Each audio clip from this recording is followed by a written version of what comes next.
walaalayaal waa walaalkiin maxamed sheekh ibraahim kenyaawi waxaan runtii caawa idinka salaamayaa waa magaalada muqdisho waa caasimadda dalka Soomaaliya bersamaadka Allah ku soo celiyo dhulkeeni hooyo walaalayaal waxaan halkan ka salaamayaa dadweynaha Soomaaliyeed dal iyo dibadba meel walba ay joogaan Allah idinku amaansado meel walba aad joogtaan waxaan idinka soo salaamayaa waa caasimadii dalkeeni hooyo xamar ama muqdisho waxaan soo gaaray runtii waa xamar cadeey ilaahay ha dhowro ilaahay cizigeedii ha soo celiyo runtii waxaan ka maqnaa muddo aad u badan ugu yaraan waa 27 sano laakiin 27 sano aan ka maqnaa dhulkayga hooyo runtii maalinkan ka tagayay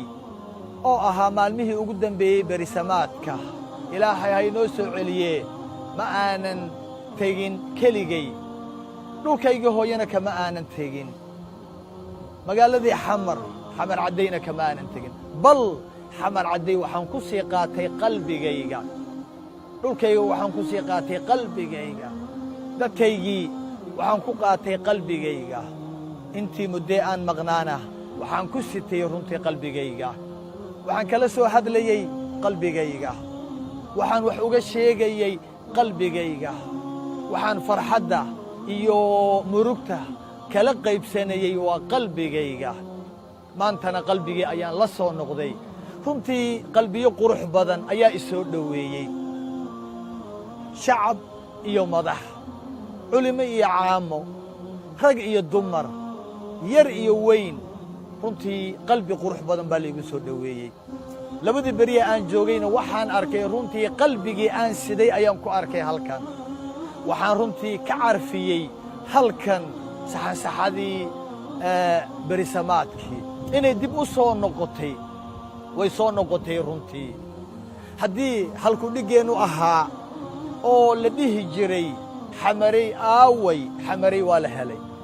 xamaray waa la helay waxaa heshay dhalintii Soomaaliyeed waxaa heshay dhalinta runtii qalbiyadan aan arkay ee quruxdii ugu soo dhaweeyay naxariistii ugu soo dhaweeyay farxaddii ugu soo dhaweeyay ayaa helay xamar waa la helay xamar dadkeedii baa helay mutacallimiinteedii baa helay cuqaasheedii baa helay runtii waddadii cagta ayaanu saarnay runtii dib u noqon mayso dhalinta aan la kulmay iyo qalbiyadii soo dhaweeyay waxaa ka guuxayay xamar dib u laaban mayso Soomaaliya dib u laaban mayso horay u soconaysaa waxaan u imid runtii waa in aan dhiiri geliyo dadkayga waa in aan dhiiri geliyo shacabkayga dadkii meediyaha igala socday sanooyin aan kala hadlayay in aan dhiiri geliyo weliba maadaama qalin wax lagu waayay intii aan ka maqnaa oo dhan dhalintii wax baranaysay maadaama shaqo la'aan ay dhacday dawladdii shaqo ku filan runtii aanay u heli karaynin qalin haddii wax lagu waayo qof walba wax barta ilaahay ma uunan waayin xoog inaan dhiiri geliyo barnaamijkii ahaa shaqayso ha shaxaadine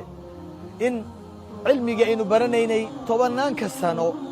waalidiintu xoog iyo xoolo ay ku bixiyeen ay ku daaleen runtii haddaan xafiisyo ku fariisan weynay haddaan maalin kaga taajiri weynay shaqo ku heli weynay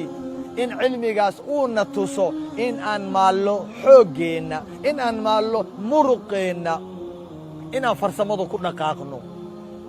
ilaahay wuxuu ina siiyey xoog caafimaad ayuu ilaahay ina siiyey caqli ayuu ilaahay ina siiyey dhalinyaro da'yar ayuu ilaahay inaga yeelay cilmigii aynu barannay inuuna tuso in aan wax ku soo saaranno xooggeenna kaga soo saaranno dhulkeennaan dihin ee barwaaqada ah ee noocyada kala duwan ee khayraadku maaragtaa ay dul ceegaagto inaan ku soo saaranno xamar waa khayr xamar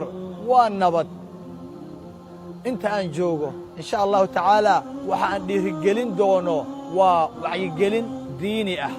arrimaha diiniga ah arrimaha iimaaniga ah ruuxaaniga ah ayaan dhallinyaradeenna runtii u dhisi doonaa haddii meediyuun aad iga arki jirteen waan idin hor fadhiyaa waan idin hor fadhiisan doonaa meel walbana waa tegi doonaa hawsha waa wada qaban doonaa runtii